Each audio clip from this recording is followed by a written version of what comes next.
Yuk pemirsa, salam jumpa lagi. Assalamualaikum warahmatullahi wabarakatuh. Kita jumpa lagi dalam video politisi Belanda ya, atau dari Barat, anti-Islam, sudah lama masuk Islam. Dan menarik, kita harus nonton apa latar belakang dia hingga masuk Islam, yang sangat tidak mungkin ya, karena backgroundnya dari pembenci Islam. Nah, mari pemirsa kita lihat selengkapnya. Faith. What did you believe in? What was your heaviest and most regretful expression that you used for Islam? What was the reaction of the people around you when you became Muslim? I thought to myself, Islam is a lie. Islam is a danger. I got over 2,000 death threats. And in the end, I decided to write an anti-Islam book. God, give me a sign so that I 100% sure know this is the way. I couldn't sleep for it for 2 days. I couldn't accept it. It was so strange. Assalamu alaikum, Brother Joram Van Klaveren. Thank you for accepting our invitation, and we are happy to have you with us. I want to first ask you, who is Joram? Walaikum salam, Ahmed. Thank you very much for the invitation. It's a great honor for me to be here. Joram Van Klaveren was born on January 23 in 1979 in Amsterdam, in a pretty regular family: father, mother, brother, another brother, younger, sister, a cat. In Amsterdam, I was born and raised there. We're a practicing Protestant family. After I finished high school, I studied comparative religion. I was a teacher for a few years. There happened a lot of things in the Netherlands, especially in my life. Also, when I look at the bigger picture when it came to Islam, I became politically active for the Freedom Party. I became a member of parliament. And in the end, I decided to write an anti-Islam book, which started as an anti-Islam book, changed into this search for God, and it ended up me becoming a Muslim. How was your life in regards to faith? What did you believe in? Before I was a Muslim, I was a Protestant Christian from the Reformed Church. We read from the Bible, we all got biblical names, we were all baptized, we went to church, etc., etc. So we're pretty Christian in that way, in that sense. Of course, I believe that there is a creator, I believed in heaven, hell, I believed in angels, revelations, and of course what separates the Christians from the Muslims is that I believe that Jesus Christ was the Son of God. Yeah, in a more philosophical way, I believed he was God himself, of course. I believed in the resurrection and crucifixion of Christ, of course. And I believed in the atonement. But because the Trinity is a very complex concept, whether you believe it or not, it's still very complex. Because if there is a God in the Bible, it says God is eternal. But if you are eternal and you die, you cannot be eternal, immortal at the same time. So that was something when I was a little older, 16, 17, I started questioning things like that. It's not very logical. I talked to many priests, preachers, even rabbis, and the answers I got weren't very satisfying. That made it for me kind of complex, and in the end I had some doubts about stuff like this, but I said, well, I set it aside and I thought, okay, I just believe it, and perhaps I'm not smart enough to get the whole picture. And I still believed in God. I still believed that Jesus was a very important person. I believed he was the Son of God, but how it exactly was, I left it for what it was. How and why did you decide to write an anti-Islamic book? After high school, I went to university and I did comparative religion. And the remarkable thing, I think, was that the first day of me going to college was September 11, 2001. Already thought, okay, these Muslim guys are kind of crazy and this religion isn't the truth. Then a few years later was this guy in the Netherlands called Theo van Gogh. He was a famous filmmaker and he was killed in the street. He was shot and they tried to slit his throat and they put a knife in his stomach with a letter on it for another girl, Ayaan Hirsi Ali, and it said, "You are next." So it strengthened my anti-Islam feelings in such a way that I thought, well, I have to become politically active to do something and stop this evil of harming our country. You started politics because of Islam. Yeah, and that really had to do with Islam. That was the reason that I wanted to write a book, to explain to people why Islam was a danger for the world. When I was writing my book, like I said earlier, the questions, the doubts I had about Christianity popped up again. And that was about truth, of course, because I was a believing Christian guy. And yeah, the Christian questions I had in the end were answered in an Islamic way. Because, of course, when I started writing the book, a lot of people think that it was a political book. But it wasn't so much a political book, it was a religious book, because I wanted to show people why Islam was a danger as a religion, and I wrote it from a Christian perspective. So in the beginning, I made a comparison between the Christian concept of God and the Islamic concept. So I started comparing it. But because I had these doubts about the Trinity, and I saw Tawheed, the oneness of God in Islam, I thought, yeah, it sounds a little bit more logical. And then I thought to myself, well, I reread the Bible to refresh myself, to see, okay, why isn't the concept of Islam, the Tawheed concept, isn't the Christian concept? But when I was reading the Old Testament and I saw what the Old Testament prophets said, it was one God, one God, one God. And then I thought, okay, I'll look only at the words of Jesus Christ in the New Testament. And then there's this story in the New Testament where a guy comes to Jesus and he asks him, what is the most important thing in life? How can I gain paradise? And he says there are two things. He says, hear, O Israel, hear, your God is one. Treat your neighbor as you want to be treated yourself. So I thought, well, even Jesus Christ says, hear, O Israel, your God is one. So I thought, well, this whole Muslim concept of God sounds more logical, and it's the same concept that I find in the Old and the New Testament. And I know Christianity as a religion teaches something else, but it isn't the concept of God that I find in the Bible. So after weeks and weeks of study, rereading all kinds of books, I thought to myself, okay, perhaps this oneness of God is something that is true. So that's how it started. What resources did you use while doing your research? Because I was kind of shocked, I started writing to several authorities on these religious matters. And one of the guys that I wrote to was Sheikh Abdul Hakim Murad, and he's a professor from Cambridge University. But in a way, it was kind of strange, of course, because I was a politician back then still. I was writing an anti-Islam book with an anti-Islam purpose. And I'm asking this Muslim professor from another country, can you help me? So I told him, I'm writing a book. I have a lot of questions. So I was very plain why I thought, why is Islam promoting terrorism? Why is anti-woman? Why is anti-Christian? Anti-whatever. After, I think, 6 weeks, he sent me a very extensive email. And he started explaining, directly answered a lot of my questions. But he also told me, you have to read this article, read this book, read that book, ask this person. And so he was very extensive in his way of explaining. But in the end, after I read all these books and articles and made a comparison between prophets from the Old Testament with Muhammad, peace and blessings be upon him, I had no arguments anymore to say they are prophets and he is not. And I thought to myself, well, if I accept Moses on these grounds and I cannot accept the prophet, then there is something else. So I thought, why don't I think he is a prophet? And I thought, oh, perhaps because he had many wives. But then again, when you look at Solomon or you look at King David, Abraham, there are a lot of people in the Old Testament that had more wives. And when you look at even outside of the religious books,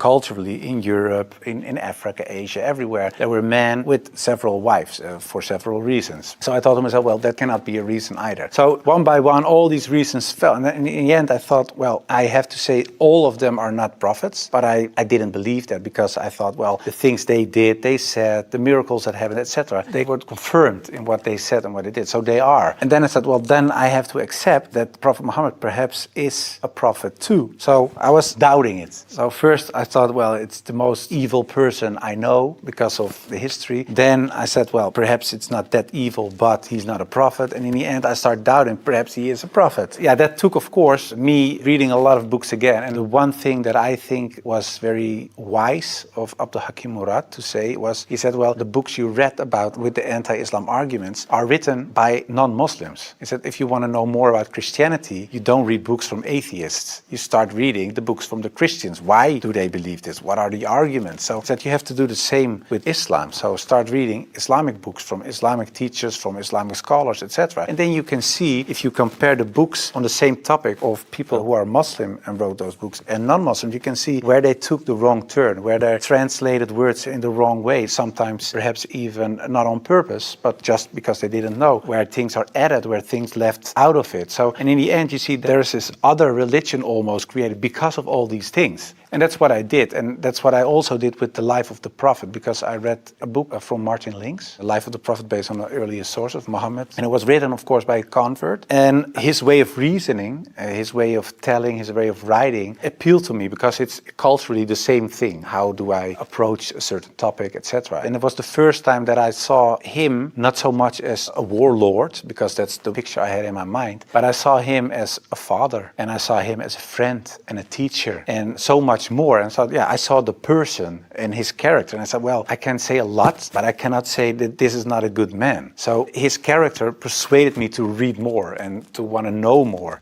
What surprised you the most while doing your research? The story about Hind, there was something that, like a switch, like I had to change. And it was because I thought Hind was the wife of one of the enemies, Abu Sufyan. And in a way, they gave money to kill Hamza, the favorite uncle of the Prophet. And that was what happened on the battlefield. He got killed. They even paraded with his ears and cut off his nose and horrible stuff. So the Prophet was deeply sad, of course, of what happened. And years later, he became powerful. He came in power in Mecca. And then there was Hind. And I was reading this book and I thought, okay, now she gets crucified or her head gets cut off or something like that. But he said, well, I cannot look at her right now, but everybody is forgiven. And if you want to stay here and live among the Muslims, it's possible. If you don't want that, you can go. But bloodshedding is over now. And I thought to myself that she was forgiven. If you can forgive someone who kills a relative, especially a favorite uncle of you, even starts parading with parts of his body to show other people that she humiliates you and whatever you stand for, that means you have such a great character. It's very special. It's something you don't see. And that's what he did. So I thought to myself, well, it was a really special guy. And when I thought that, I thought, well, I have these arguments for him being a prophet. I see his character. I see the way he treated other people. I see how he treated his enemies. I think he is a prophet. But then I thought to myself, whoa, that's horrible, because I already accepted this oneness of God. And now I say he is a prophet. If I say there is only one God and Muhammad is his prophet, that's almost shahada. So I thought to myself, okay, let's close the books. Stop. This is going in the wrong direction. And of course, I wasn't that anti-Islam anymore because of what I read, what I saw, and what I experienced. What I tell you now, it sounds a little like a fairy tale, but it really happened. In the end, there were all these books at the table. And when I had this feeling of, yeah, okay, this is shahada in a way, I thought, well, I put all the books away and I put the books on the highest shelf. But there were so many books that a lot of books fell off the shelf. And one of the books that fell off the shelf was the Quran. And when I picked it up, my hand was on a page with Surah 22, Ayat 46. And it says, it's not the eyes that are blind, but the hearts. And I thought to myself, that really is my problem, because it wasn't the eyes. I really could see what I written down myself. Nobody forced me to write this book. Nobody said you have to write this or that. I started writing myself and I could see it with my own eyes, but I still couldn't accept the fact that I said he is a prophet, there is this one God. I just couldn't. So it wasn't my eyes that were blind, but it was really my heart. I couldn't accept it. I think my nafs or whatever, my ego, I couldn't accept it. And I said, well, God, I don't care if it's the God from the Bible or the Quran, give me a sign or something so that I 100% sure know this is the way. And I went to bed, but when I woke up, I felt very secure in myself. I really felt very secure. I've never been more secure about anything else. The whole anxiety or the whole doubting issue, it disappeared like snow for the sun. And I thought to myself, well, I think I'm a Muslim. Well, and then of course I had to tell other people. What was the reaction of the people around you when you became Muslim? Assalamu alaikum, brothers and sisters. We saw that 80% of our audience, including this video, are not subscribed to our channel. As you know, we are a non-profit organization and advertisements are disabled on our videos. So the only reason we are asking for this is to spread the truth. It may seem like a small act, but inshallah, it may be a means of guidance for many people. Now let's click the subscribe button and let's together walk towards eternity.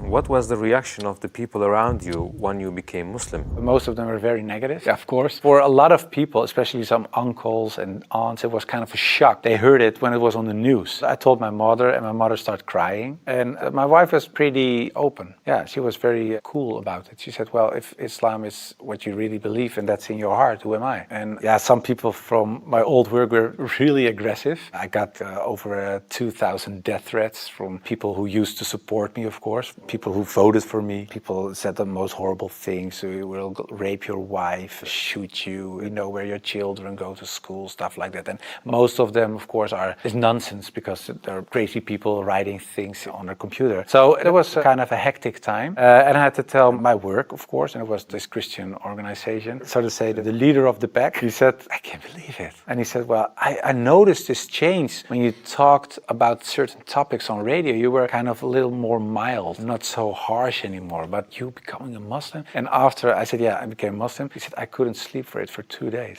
I couldn't accept it. It was so strange. But the hardest part for me was telling my grandfather, because my grandfather was dying and he was 93, 94 years old and he was on his deathbed at home. I had to tell him, and my mother told me, yeah, you have to tell your grandfather. It was her father. So I said, well, then you have to come with me, it's like a shield. And I just said, well, grandfather, I became a Muslim. And then he closed his eyes. And I thought he stopped breathing because, yeah, he was so old. And he really stopped breathing for a while. And then he started breathing again and he looked at me and he said, well, at least you didn't become a Catholic. So it was very funny. The last thing, and my old boss from the radio, he said, well, how do we know that you're not becoming Hindu one day or something else? And I told him, well, I never chose a religion one time. And it was when I became a Muslim. Before that, I didn't choose my religion. I was born in a Christian family. I was raised in a Christian way. And I'm very grateful for all the good things that it brought me. But it was not my decision. And the only time I made a decision was me becoming a Muslim. And it was the most, like I said, I think the most important decision I made. And it was the most rational decision I made. I never took years and years to decide one thing, only becoming a Muslim. How did you feel when you made your first salah? It's, of course, a beautiful moment, but very strange as well. Because as a Christian, you're not used to pray like that. You pray with your hands together and perhaps on your knees in front of your bed or something. But I think it's very beautiful that you really prostrate. So you really bow down in the deepest way for your Lord. So that's a very humbling, beautiful thing, I think. And that, yeah, it made me feel very happy.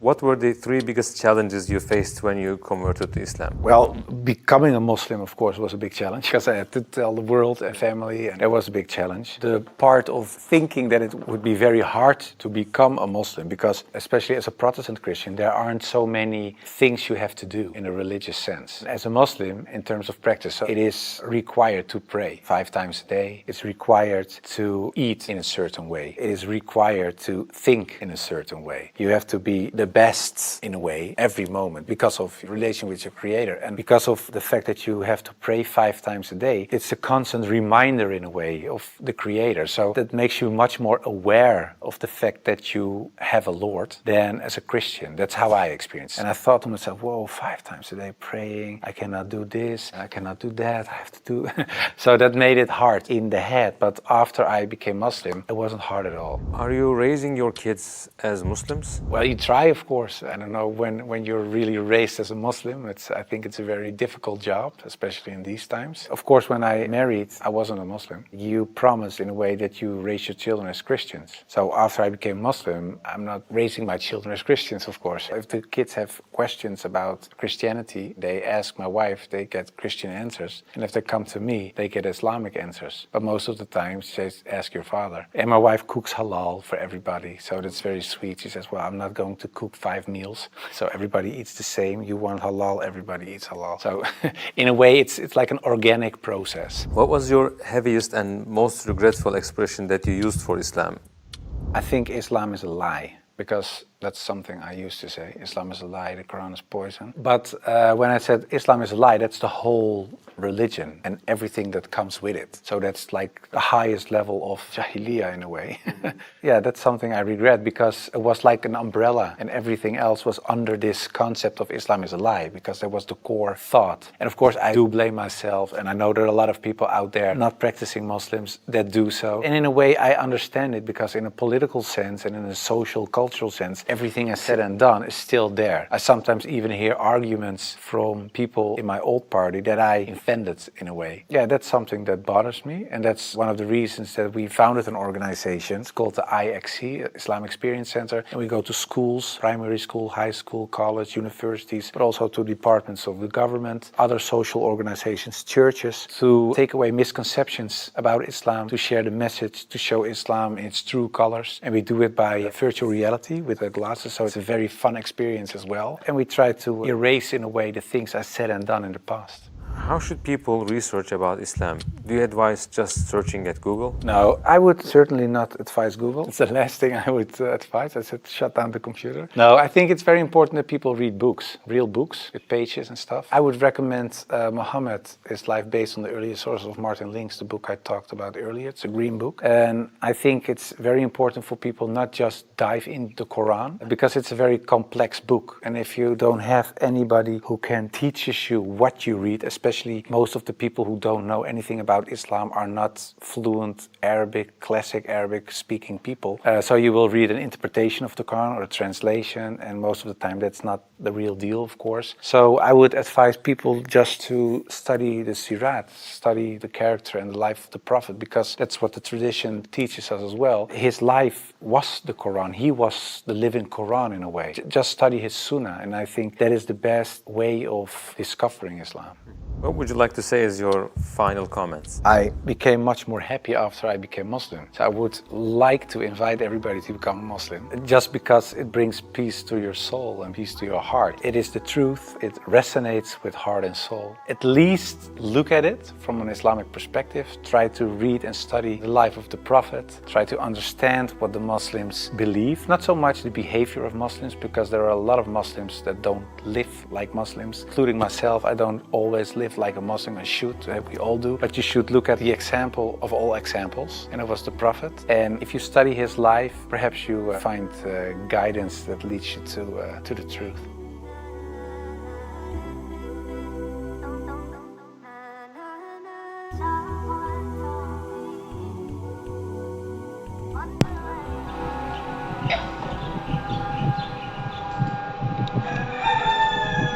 Nah, bagaimana pemirsa? Itulah tadi gimana keterangan dari mantan politisi Belanda ini yang anti-Islam, tapi subhanallah diberikan hidayah oleh Allah SWT sehingga jadi muallaf dan sudah lama dia masuk Islam. Oke pemirsa, semoga video-video selanjutnya ke depan lebih bagus lagi dan menarik. Berupaya juga ada edukasi. Dan terima kasih yang sudah like, subscribe, dan menonton video ini. Terima kasih, sampai jumpa di lain kesempatan. Assalamualaikum warahmatullahi wabarakatuh.